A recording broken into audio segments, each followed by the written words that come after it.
이 호수 밑에는 하룻밤 사이에 사라진 부잣집 마을이 그대로 남아있다고 전해집니다.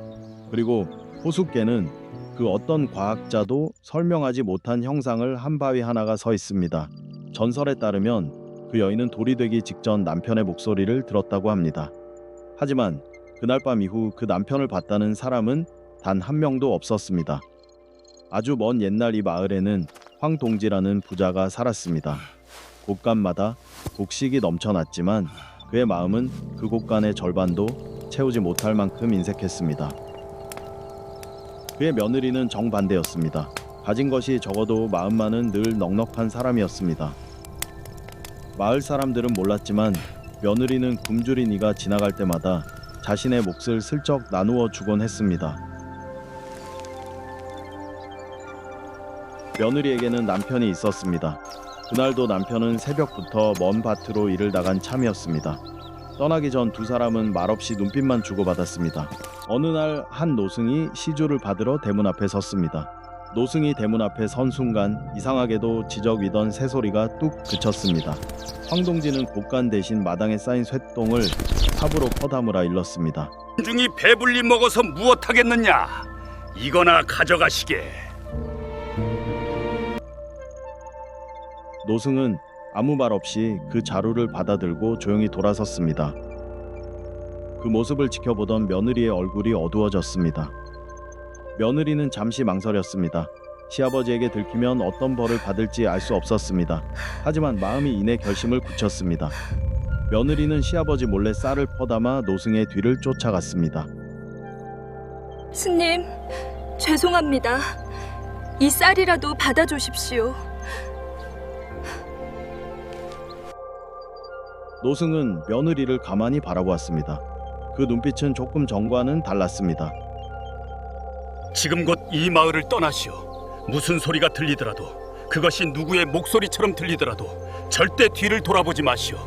그대가 돌아보지 않는다면 그대가 사람하는 이들도 무사할 것이오. 말을 마친 노승은 숲길 사이로 조용히 사라졌습니다. 하늘이 순식간에 어두워지더니 천둥이 울리며 붉은 빗방울이 쏟아지기 시작했습니다. 그런데 이상하게도 숲속의 새들과 짐승들이 며느리와 같은 방향으로 달아나고 있었습니다. 며느리는 노승의 말을 떠올리며 뒤도 돌아보지 않고 걸음을 재촉했습니다.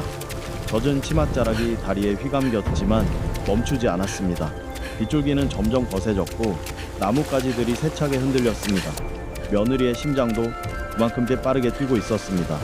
뛰는 와중에도 며느리의 머릿속에는 온통 남편의 얼굴뿐이었습니다. 그이는 무사히 밭에서 돌아왔을까? 여러분이라면 그 순간 끝까지 뒤돌아보지 않을 자신이 있으신가요? 그때 등 뒤에서 무언가 무너지는 엄청난 소리가 들려왔습니다. 그리고 그 사이로 누군가 그녀의 이름을 부르는 듯한 소리가 섞여 있었습니다. 같은 시각 황동지의 집 마당으로는 물이 무섭게 밀려들고 있었습니다. 그는 도망칠 곳을 찾아 헛되이 발버둥 쳤습니다.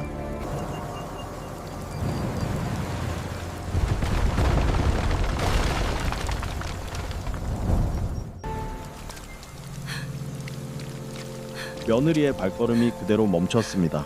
남편일지도 모른다는 생각에 저도 모르게 고개가 뒤로 돌아갔습니다. 그 순간 발끝에서부터 몸이 서서히 돌로 변하기 시작했습니다. 뒤를 향해 뻗은 손과 미쳐 흐르지 못한 눈물 한 방울만이 그대로 굳어버렸습니다. 뒤에서는 황동지의 집과 곳간 전체가 거센 물살 속으로 완전히 가라앉고 있었습니다. 그것이 정말 남편의 목소리였는지는 아무도 알지 못했습니다. 그 역시 그날 이후 다시는 보이지 않았습니다. 빗물은 그 자리를 가득 채워 커다란 연못이 되었습니다. 오직 돌이 된 며느리만이 여전히 뒤를 돌아본 채로 그 곁에 홀로 남았습니다. 그 연못은 오늘날 태백의 황지라 불리며 낙동강의 첫 물줄기가 시작되는 곳이기도 합니다. 지금도 많은 사람들이 이곳을 걸으며 그날의 이야기를 알지 못한 채 지나갑니다. 그럼에도 몇몇 나이 든 마을 사람들은 지금도 가끔 그 바위 앞에 흰 쌀을 놓아두고 갑니다.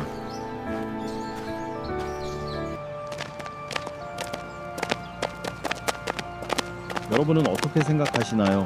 착한 마음 하나가 다른 사람의 죄까지 막아줄 수 있을까요? 댓글로 이야기해 주세요.